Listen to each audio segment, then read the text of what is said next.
How's it going, everyone? Hope you're doing well today. We're going to be talking about everybody's favorite topic, divorce. And obviously that's just a joke. Everybody hates talking about divorce. It's uncomfortable, it's awkward, especially when you get into like the Old Testament and some of the laws concerning divorce.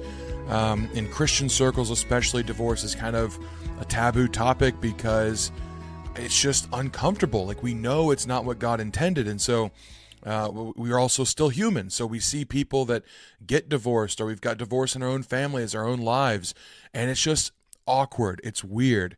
And then you get into the Old Testament, like I said, and you read these laws and people have different interpretations about them, and it's just a really awkward topic to talk about.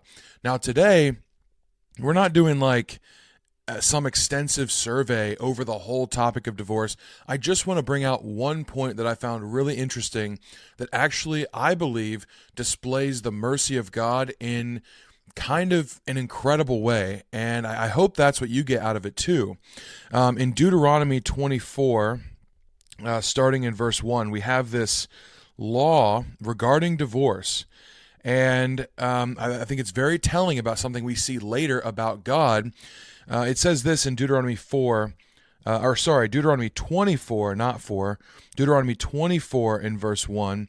It says this: "When a man takes a wife and marries her, if then she finds no favor in his eyes because he has found some indecency in her, and he writes her a certificate of divorce and puts it in her hand and sends her out of his house, and she departs out of his house, and if she goes and becomes another man's wife, and the latter man hates her and writes her a certificate of divorce and puts it in her hand and sends her out of his house, or if the latter man dies who took her to be his wife, then her former husband who sent her away may not take her again to be his wife after she has been defiled, for that is an abomination before the Lord, and you shall not bring sin upon the land that the Lord your God is giving you for an inheritance."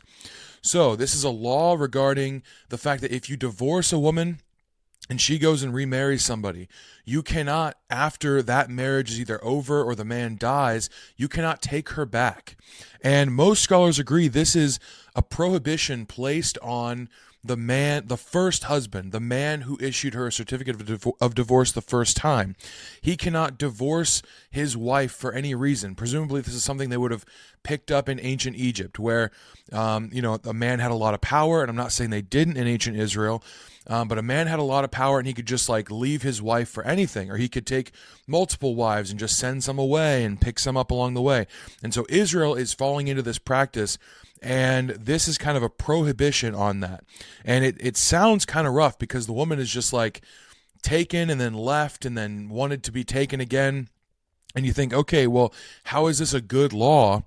And it is tough. I mean, there are some laws in the Old Testament where you're just like, how is this good? Like, and I think that it really does have to do with the fact that, like in the New Testament, it says because of the hardness of their hearts, God allowed Moses to allow this thing. But there are rules, there are stipulations that were intended to be merciful and be kind. So God looks down on this people, Israel. He sees their sin and he says, man, you guys are so far gone that I have to even kind of moderate the sin that you are allowed to do, which you're not allowed to do any of it. I mean, people have this argument when it comes to like slavery in the Bible. Well, why didn't God just outlaw slavery? Yes, slavery is not right. It's not a good and moral thing.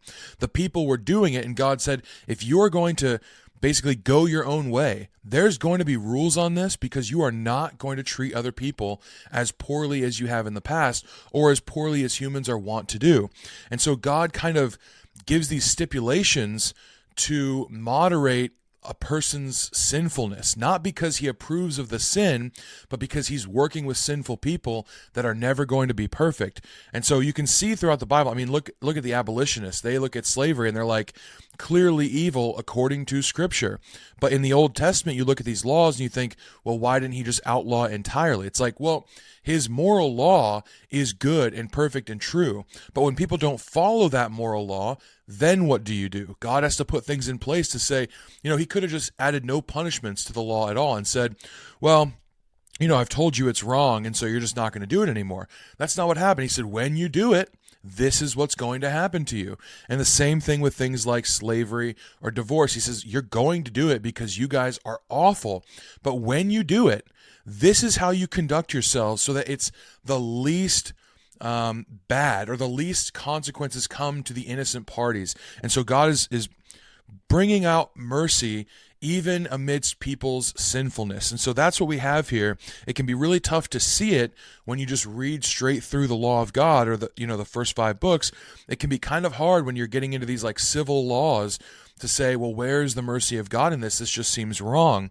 But when scholars go through this, they across the board pretty much agree that these are laws that are prohibitions against men who are just putting away wives for absolutely no reason. So here in this section, when you take that as the context into which this law is spoken, you've got people just getting rid of their wives.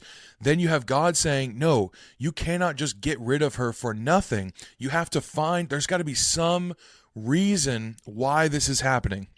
You cannot just do this frivolously.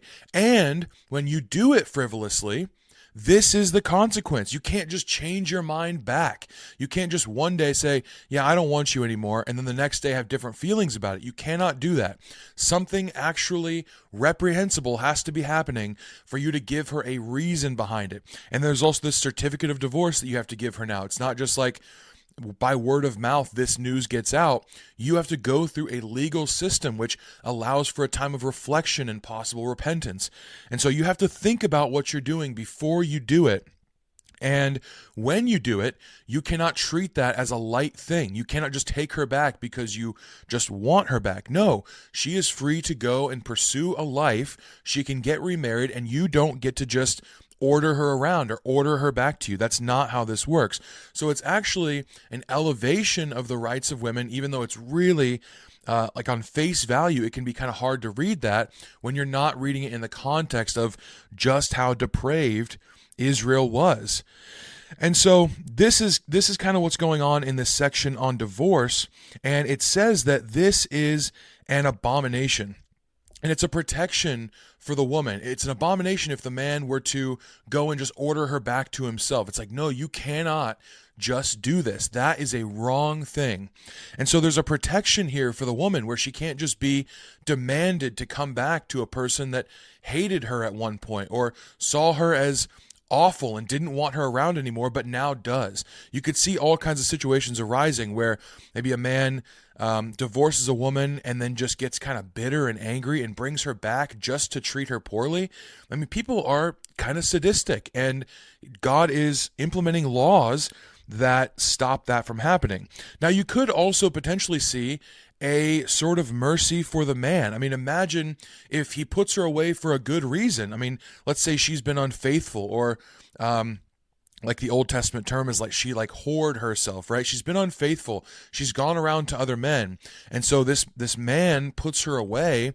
You could potentially see a way in which a man puts her away, but then is alone and thinks, man, I miss her, or I want her back. And God's saying, no, we're cutting that off completely. That's not how this is going to work. You chose to leave her because it hurt you, and you're not going to let that happen again. We're drawing boundaries here, okay? We're not going wishy-washy back and forth. And so there's a protection for women in this, but I also believe there could be a protection for men as well. Now, that might be me reading into the text a little bit too much, but I do believe that whatever God does, he does it for the love of his people. And I think it's the tendency of us, I think it's people's tendency in the modern world that are against Christianity to read the Bible and point out the ways that they see that it clashes with their modern sensibilities of equality and fairness, especially towards women, right? But I believe that it can be the response of the church then to kind of dig into the word and say, no, this is how it's actually fair to women. And I'm not saying that's wrong, but I believe that God also had in mind fairness to men. Fairness means fairness, not an elevation of one. Yes, if one is the oppressed, then there's an elevation of that one. But I believe that the law of God holds both as valuable. Protection of men and women are valuable things in God's eyes. So I believe in this law on divorce, there is both the potential for the protection and elevation of women, but also the protection of men and the drawing of boundaries that are helpful for both parties. Now, what's interesting about this, especially in light of the fact that it is called an abomination. If this happens, if a man divorces his wife and then takes her back after she's been remarried, this is an abomination. It's not saying the woman is an abomination. It does say after she's been defiled, but again, in the context, when you look at all the words, the scholars are pretty unanimous on the fact that she is an abomination as far as the first husband goes. She is not an abomination unto herself. She is not some evil person just by virtue of being put away, but she is no longer a thing that is clean for the husband to partake of. He cannot remarry her, and then that's a clean thing. So as far as the husband's concerned, the act of taking her back is an abomination. And this is where we get into the mercy part. Okay, we've gone through the awkward Old Testament, let's dig into it part, but there is a really, I mean, we're still going to be in the Old Testament, don't get me wrong, there's nothing wrong with that, but we've gotten into the divorce part, right, that people don't normally like to talk about, but there's such an interesting thing with this in Jeremiah 3. Now, we know the story of Israel overall, right? They were betrothed to God. They made a covenant with God that was reflective of a marriage covenant. And they entered into this relationship with him. And constantly throughout the Old Testament, you see these moments of Israel's backsliding. This doesn't just mean that they sinned. Like, yes, they did sin, but they sinned all along the way. But these highlights of backsliding that God seems to point out all along the way of the Old Testament through the prophets is that they are committing idolatry, which is the same. It's kind of used in different terms. It's related to adultery because God is married to Israel and they are cheating on God with foreign gods. And so it's not just that he's their God, he's also the nation's husband. And so when they go after other gods, it's not just a committing of idolatry, it's also adultery. And we get this in Jeremiah 3, but we also get a really interesting pronouncement from God about what's going to happen because of this. Now, Israel is already taken captive. They have already been issued their certificate of divorce. We will see that in just a minute. And Judah is right on the brink. God is about to send them into exile. And Jeremiah writes this in Jeremiah 3:1, "If a man divorces his wife and she goes from him and becomes another man's wife, will he return to her?" So he's quoting this Deuteronomy 24 section. And he says, "Would not the land be greatly polluted? You have played the whore with many lovers, and would you return to me, declares the Lord." Now, what's interesting here is there are two ways to read this section. You'll notice at the end it says, "Would you return to me?" with the implication being, no, it's unclean. So even though you might want to return, you have committed adultery against me. You have cheated on me with these foreign gods. And so I've issued the certificate of divorce. You left. It's unlawful for me to bring you back. We cannot be in covenant again because the law prevents it. And so that's the implication when you read it like this. But there are other ways that this is translated, where it says, like in the New King James Version, they say if a man divorces his wife and she goes from him and becomes another man's, may he return to her again. Would not that land be greatly polluted? But you have played the harlot with many lovers, yet return to me, says the Lord. So we've got two very different ways of reading this. One which says, obviously you can't come back to me because of the extent of what you've done. We have divorced, you've gone after other gods, you are an abomination to me now. I may not, according to the law, come back to you, and you may not come back to me. But then in this section it's saying, even though this is an abomination, yet return to me. Even though it's unlawful, even though it is against this ceremonial law that is how divorce is conducted, even though you have proven yourself to be unfaithful, and it might be a protection to me, the husband, to keep you at a distance and not bring you back, yet come back. And so which one is it? Which interpretation are we supposed to read? Now, I think either way you read it, you do get the mercy of God either way, and we're going to get into that right now. But, this is kind of a an interesting thing. Like, how are we supposed to understand what God is saying here? Is he saying you can never come back to me? Or is he saying, yet, even though it's unlawful, let's put aside the law by virtue of the love that I have for you and come back to me, please? In verse 8 in Jeremiah 3, talking about Israel. It says, Israel played the whore, and I wrote her a certificate of divorce. I thought that Judah might look upon that and treat it seriously.